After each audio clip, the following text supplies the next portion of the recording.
Is there a person that every time you're around them, something shifts? You can feel it. You're more aware of yourself and more aware of them. Maybe you choose your words a little more carefully and you leave the conversation and replay it. And then comes the question that lives rent-free in your head. Do they feel this too, or am I imagining it? That question is one of the most disorienting things a human being can experience, because you can feel something so clearly, so physically and undeniably, and still have absolutely no certainty about whether it's landing with that other person. And this is where so many missed opportunities have happened. I know, because I've heard this from my old coaching clients a lot. They say, looking back, I can see it now so clearly. And here's what makes it worse. Most of the advice out there tells you to look for one sign, one green light, and you go looking for it. And you either convince yourself it's there when it isn't, or you miss the real signals entirely because no one ever told you what they actually look like. Today, we're going to fix that, because mutual attraction, the real kind where both of you are really in it, shows up in your body before your brain catches up. It moves through a conversation in a very specific way, and it leaves a very specific pattern.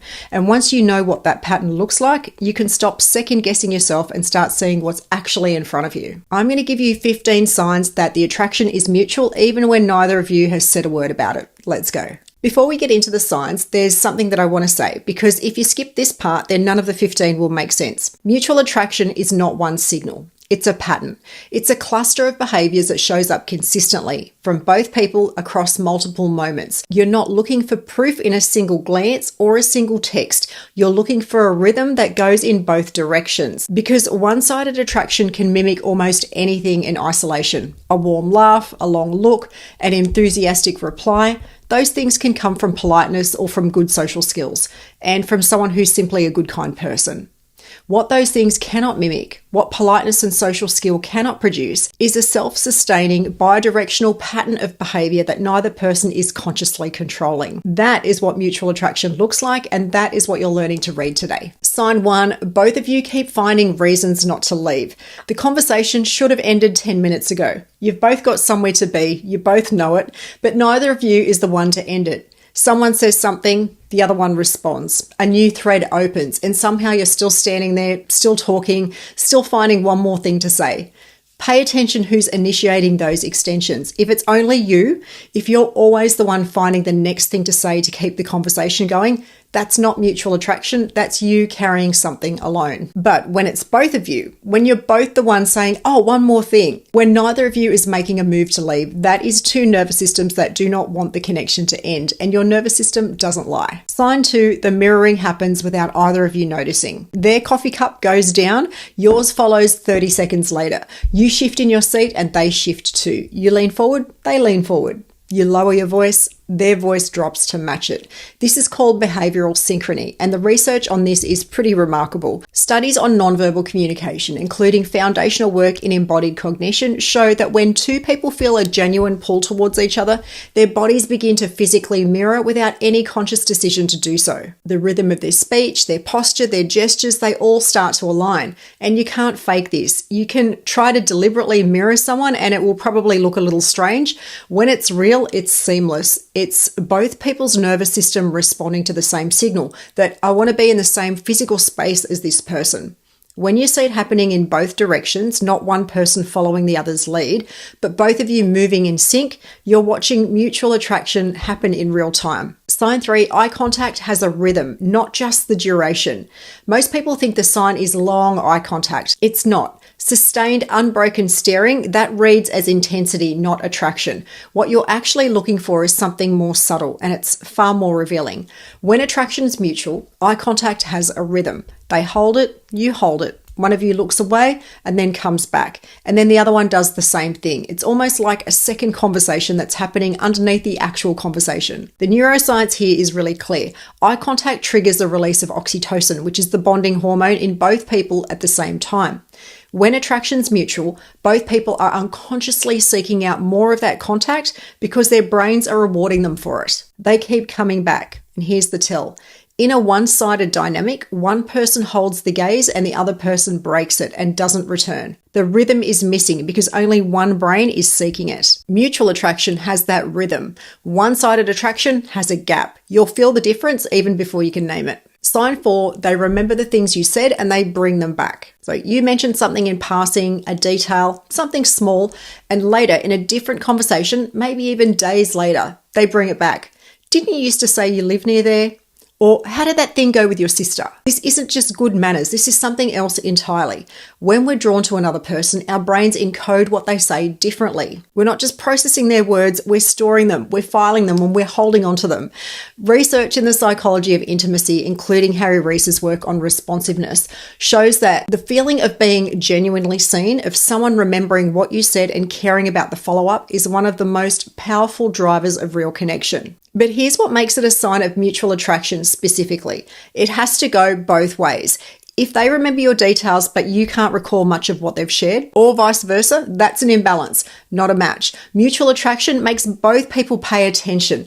Both people remember because both brains have assigned this person's importance. Sign 5, silences don't feel awkward. Silence between two people who aren't connected, it can be uncomfortable. You both know it and you both scramble to fill it.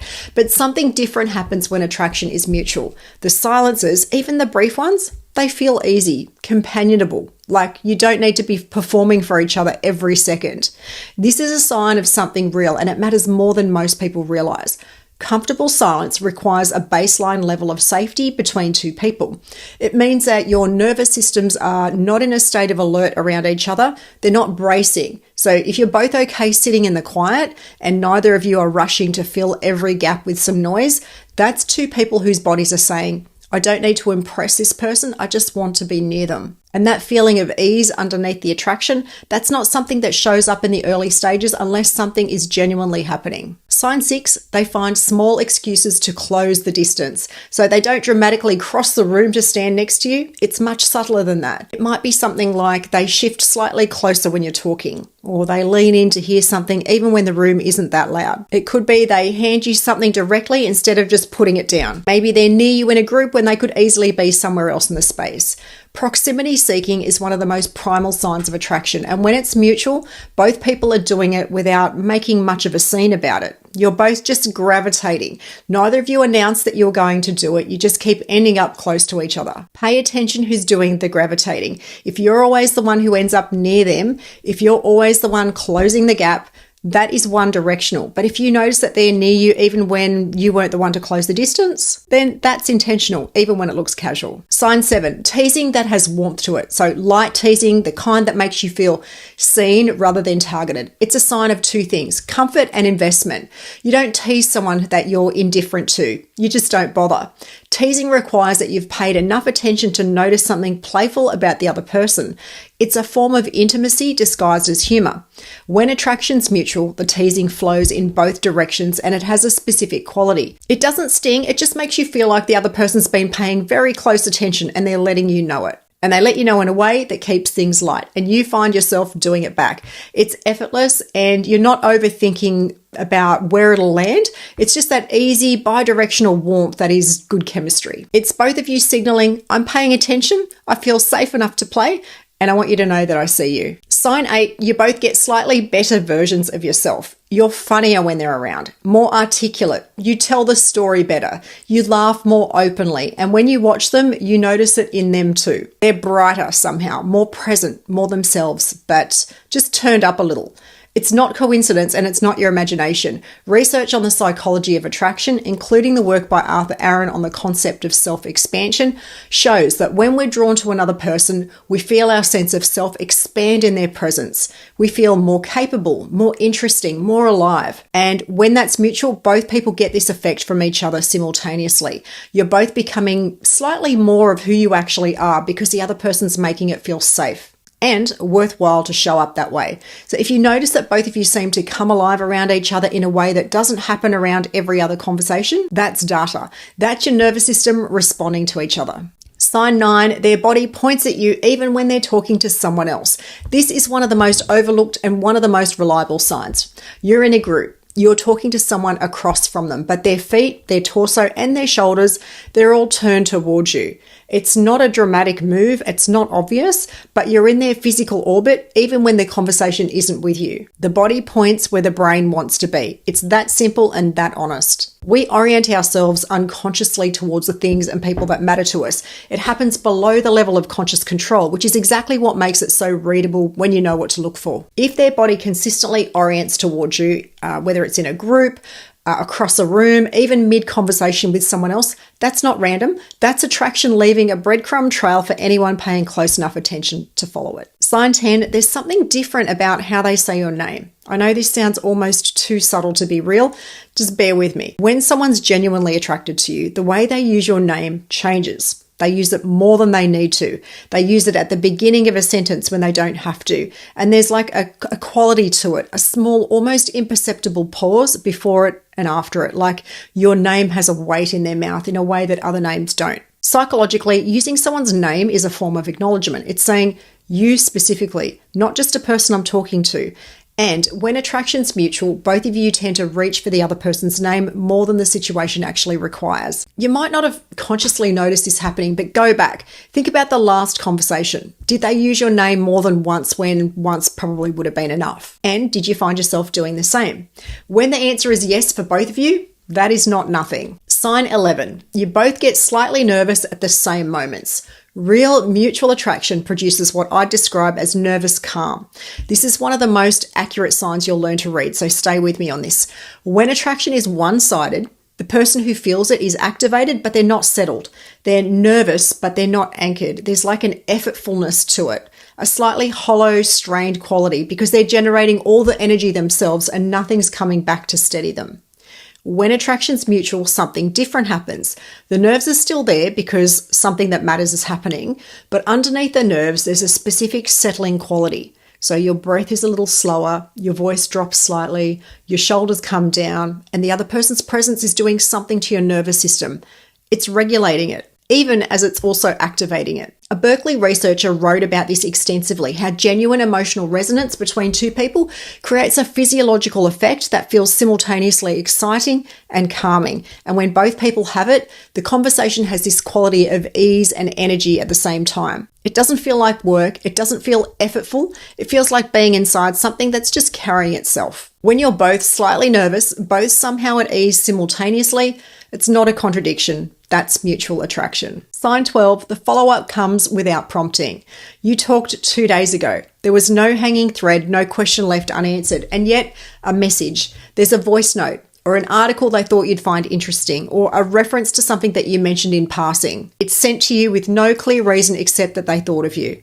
Unprompted contact is one of the cleanest signals there is because it requires something that is very hard to manufacture. Genuine motivation.